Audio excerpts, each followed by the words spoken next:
ሶስት ነገሮች ለልጆቻችን ወሳኝ ናቸው ለማሳደግ። ሶስት ነገሮች ምንና ምን? አራያ ከመሆናችን ባሻገር የመጀመሪያው ፍቅር ያስፈልጋቸዋል። ልጆቻችሁን ትወዳላችሁ ብዬ በጠይቃችሁ አዎ ነው የምትሉኝ። አትወዱም። ውሸት ነው።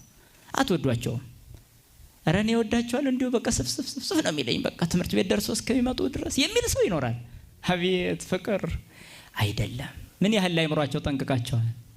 ልብስ መግዛት፣ ምግብ መቀያየር፣ እንዲሁ ጫማ ምናምን፣ ይሄን ነው ፍቅር የምትሉት? አይደለም። ለነፍሳቸው ታስባላችሁ። ይሄ ልጅ ገሃነም ይሆን የሚወርደው ወይስ መንግስተ ሰማያት ይገባ ይሆን? አምላኬ ከኔ የተወለደው ልጅ አንተን አገልግሎ የሚድን ነው ወይስ ዓለማዊ ሆኖ ይጠፋብኝ ይሆን? በዚህ የሚጨነቅ አባት፣ በዚህ የምትጨነቅ እናት አለች። ፍቅር ማለት ይሄ ነው። ሐዋርያው ቅዱስ ጳውሎስም ወላጆች ልጆቻችሁን በተግሳጽ አሳድጉ ነው ያለ። በኋላ እንዳያዝኑባችሁ ይላል። በኋላ ሲኦል ቢገቡ እናቴ እኮ ናት አባቴ እኮ ነው ብለው ማዘናቸው አይቀርም ይላል። ከአካላችሁ የተከፈሉ ልጆቻችሁ ገሃነም ቢወርዱ ትወዳላችሁ? የዲያብሎስ ባሪያ ቢሆኑ ትወዳላችሁ? አትወዱም። ካልወደዳችሁ ከልብሳቸው በላይ ከምግባቸው በላይ ለነፍሳቸው አስቡላቸው። ፍቅር ማለት ይሄ ነው። ለልጁ ዘላለማዊ ህይወት ማሰብ ነው ፍቅር ማለት። ስለዚህ የመጀመሪያው ፍቅር ነው። እናትና አባት መፋቀር ለልጁ ይጠቅማል። እናትና አባት ልጃቸውን መውደድ ለልጁ ይጠቅማል። ስለዚህ ልጁን የሚጠቅሙት በነፍሳዊ በኩል መውደድ ሲጀምሩ ነው። ይሄማ ግዴታ ነው። ስለሚያስጨንቃችሁም ታደርጉታላችሁ። ይጮሃልማ አምጡ እያለ ያለቅሳል። እንዳያለቅስ ስትሉ ብቻ ሻንጣ መግዛት፣ እንዳያለቅስ ስትሉ ልደት ማክበር፣ ልደት እያላችሁ ስንት ወይ ታወጣላችሁ። ለነፍሱ ግን አንድ ነገር እንኳን አትገዙለትም።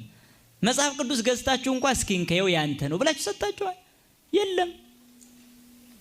ብዙዎቻችን ከዚህ ነፃ ነን። ስለዚህ በቤተ ክርስቲያናችን ልጅ ማሳደግ የመጀመሪያው ፍቅርን አራያነቱ ባሻገር ፍቅርን ማሳየት ለልጁ።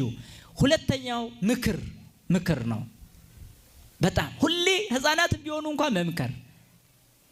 በልጅነታችን የምንሰማው እስከ ትልቅነታችን ያገለግላል። ይገርማቸዋል። በህፃንነቱ ከእናት ከአባቱ የሰማ ልጅ ጎበዝ ነው የሚሆነው። በኋላ እናቴ እንዲህ ብላኝ ነበር ብትሞቱ እንኳን አይረሳም። ስለዚህ በህፃንነቱ ጆሮ ላይ ሹክ በሉ። በተለይ እናት ሹክ፣ ልጄ እንዳትደባደብ፣ እንደዚህ እንዳትሆን፣ እንደዚህ። ይሄ ቀላል ምክር ነው። ይሄ ምክር ነው። ሶስተኛው በትር ነው። በትር ያስፈልጋል። ፍቅር ታሳያላችሁ፣ ምክር ትመክራላችሁ፣ ትቆናጠጣላችሁ። ያለ ቁንጥጫ ህፃን ይስተካከላል ብላችሁ ካሰባችሁ የልጆች መብት የሚለው የአሜሪካ እብደት በእናንተ ውስጥም ገብቷል ማለት ነው። የልጆች መብት ይላሉ። ልጅ አሁን እሳት ቢነካ ዝም ልትሉ ነው? መብቱ ነው ብላችሁ ሩጣችሁ አይደል እንደምትይዙት? ለምን መብቱ አይደለ? ተውት እስኪ ይንካ። ገደል ሊሄድ እየሄደ ዝም ልትሉ ነው? እዚህ አካባቢ ገደል የለም እንጂ ቢላ ይዞ አይኑን ላውጣ ቢል አሁን ዝም ልትሉ ነው? መብቱ ነው ብላችሁ ትይዛላችሁ አይደል? አዎ። በነፍሱም እንደዛ ነው። የልጆች መብት ማለት እኮ አንተ ቤተክርስቲያን ስትሄድ አብሮህ እንዳይመጣ መከልከያ እኮ ነው። ለጸሎት ስትቆም አብሮህ እንዳይቆም መከልከያ፣ ስትጾም እንዳይጾም መከልከያ እኮ ነው። ለምን? መብቴ ነው አልጾምም ማለት ይችላል። መብቴ ነው ይበርደኛል ቤተክርስቲያን አልመጣም ማለት ይችላል። መብቴ ነው ይደክመኛል ማለት ይችላል። አያችሁ፣ ለልጅ ማን ነው መብት የሰጠው? በወላጆቹ ነው የሚኖረው። አየህ። ስለዚህ ምን ያስፈልጋል ማለት ነው? ማፍቀር፣ መምከር በበትር።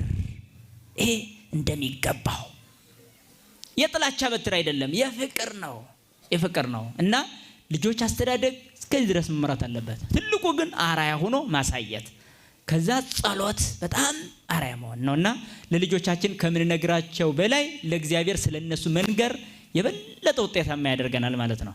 ስለዚህ ስትጸልዩ ስለ ልጆቻችሁ ጸልያላችሁ።